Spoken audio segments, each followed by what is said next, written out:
Hi, this is Ron Turner of Frontrunner 2020. Welcome to this episode of the Frontrunner 2020 series. Before we start the program, let me say a few words about our purpose.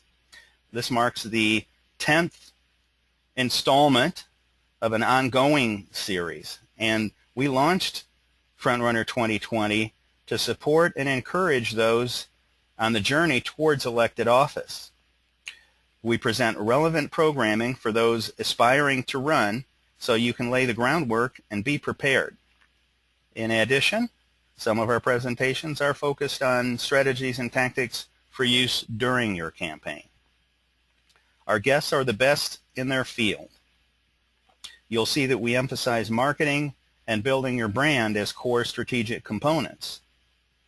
There are many things you can do before you announce your candidacy that will enhance your potential and eliminate obstacles that may get in your way.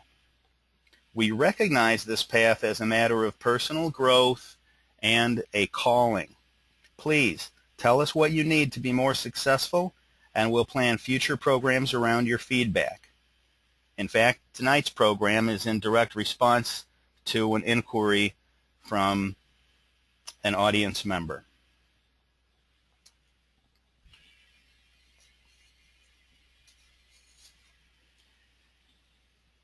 Harold Roadblock McElvain is a legendary political consultant based in western Kentucky. The long-serving former Sheriff of Muhlenberg County turned his efforts to the election of other candidates upon leaving office. He now manages campaigns and leads them to victory in America's rural communities. Statewide and nationwide candidates frequently come to Roadblock to draw on his practical and effective down-home techniques to reach out and mobilize rural voters. Our conversation will cover the important people and organizations that you cannot ignore. Roadblock will explain his time-tested approach to volunteer and donor engagement. You'll be amazed at the amount of money that can be raised, even in rural areas, if you do it right. An in-depth Q&A session will wrap up the hour with Harold addressing your specific concerns. Harold, you ready to get started? Sure I am, Ron. All right. First, I want to thank you, Ron, for letting me have the opportunity to be on your program. I think you have a great company, and Ron, this is a great idea. I mean, really great. There is a large need for your services, and especially for the first-timers. Hopefully, we can help those candidates, especially first-timers, with lots of rural areas to cover in their campaign and to know a few things about fundraising and some of the other things. I know I am limited on the amount of time we have tonight, and I can't cover everything you need to know because when I give a seminar to my volunteers, it takes about 5 hours just to familiarize them on how to run the campaign. First, managing a campaign in a city or county will always have some of the basics such as recruiting volunteers, phone banking, canvassing, working absentee ballots, providing high visibility for the candidate, get out the vote efforts, and so on. It is very important that you have someone that can run your campaign for you, even if it is someone that is somewhat familiar with what to do. If you're lucky enough to have a campaign manager, you will run a campaign from fundraising to victory party, and all the problems will be his. There's a lot of things that has to be done if you want to be successful in a campaign, with or without a manager. Let's talk about fundraising. First, before you get started and taking donations, you need to check with some of the laws of campaigning in your state. Because in some states, you must have a letter of intent that you will be a candidate or a fully filed candidate that is, did a declaration on file. And before receiving any money, you might want to check on how much money you can be donated to. Out of a group of volunteers, I would suggest that you try to establish a treasurer or get a reliable CPA that you or your manager can have at constant contact with. That's very important because you have to know how much money you have. The candidate has to have some money of his own. That's the bad part. You're not going to be able to raise the money at first that you need to basically start your campaign. The candidate should call all of his friends, families, co-workers, party people, and ask to donate to your campaign and possibly be a volunteer in your campaign. Very seldom will you have too many or too much of either. Please don't be bashful when you're asking about money. Ask them for money or ask them for volunteering services. As soon as you have a few minutes, a few volunteers, and before we start raising lots of money and before you call or visit voters, other than your friends, you should have a professional company to run a poll and find out what is the 3 things that concerns people the most. And keep in mind, if you are covering much area, this could change with the demographics of the area. And that is why it is important to get a professional to do this and find out what it is on the mind of rural people as well as the city folk. It is according to the area. You might say that people have different ideals and things are different with them. For instance, city folk may be worried about taxes and spending. Country folk may be worried about moral issues and immigration, or vice versa. Rural area farmers will be having a job farming, and maybe the city folks' industry has left. Make sure you know what is on their mind before you go to the public with anything, because this is what's going to determine how well you do. First, because each person will want to know what you're going to do for them. Now, when you come to my house, that's exactly what I want to know. What are you going to do for us as a whole, or anything of this type? What you going to do for the country, or what you going to do for the county? So you have to know basically what it is. You will have to satisfy them right away, even when you are joining up with boards and chairs and stuff of that type. You will still have to go to their house. You need to and talk to them on one-on-one. You will need to know before any fundraising to use in your speech. Also, you have in mind early in the campaign, because the news media will catch you off guard if you're not careful and ask you, why are you running, or what do you intend on changing? And you better be ready for that, or they'll defeat you before you ever get started.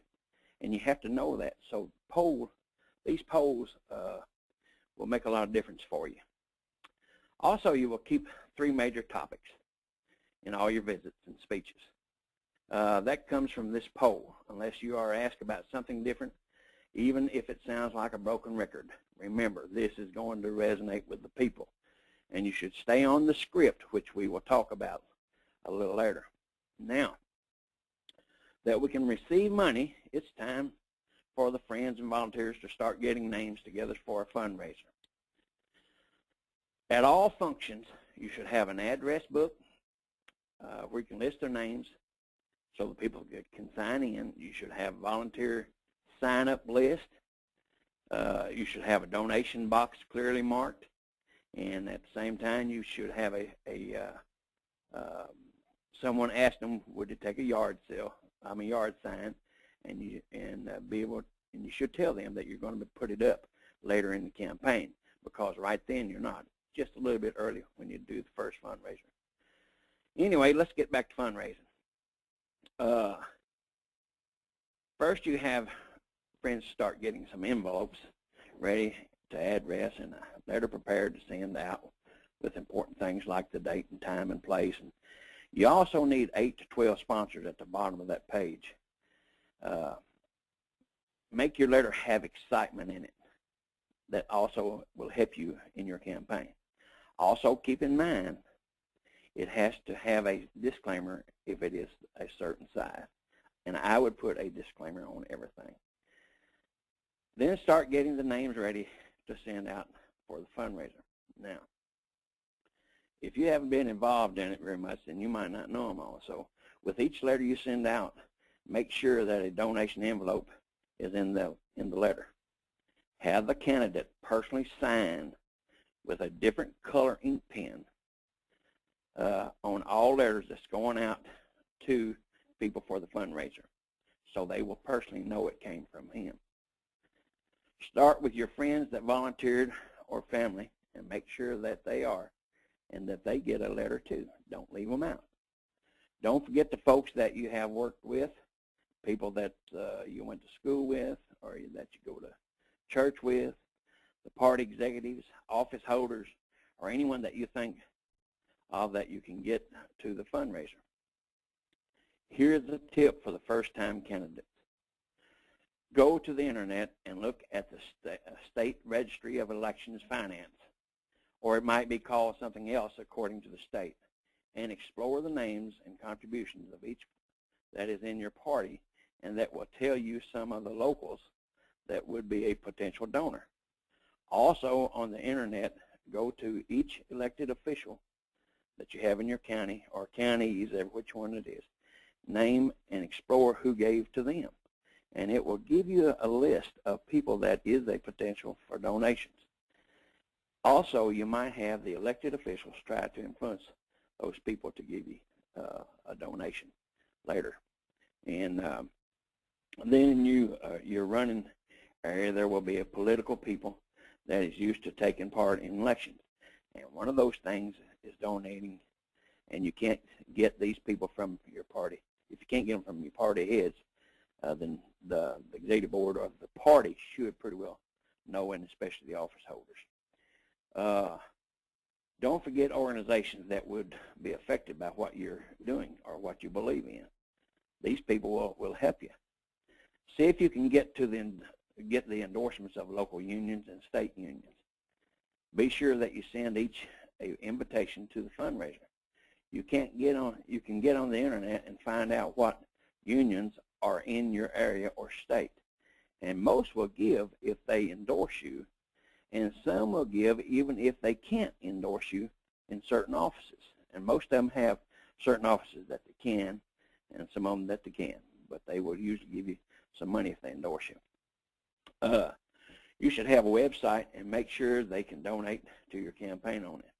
Don't forget to take the ones off that want to volunteer for your campaign and send them an invitation to the fundraiser. So some will give in person that will not give out a credit card number. So get those people to the fundraiser. Use your Facebook to ask for donations by giving them the address, and be sure they give an address and name and so forth on your donations. All of them need to be kept up with. And in all things, be sure you have a disclaimer on it. Who paid for it? Be sure and invite all your friends on Facebook to the fundraiser or rally and anywhere that a crowd will be in support.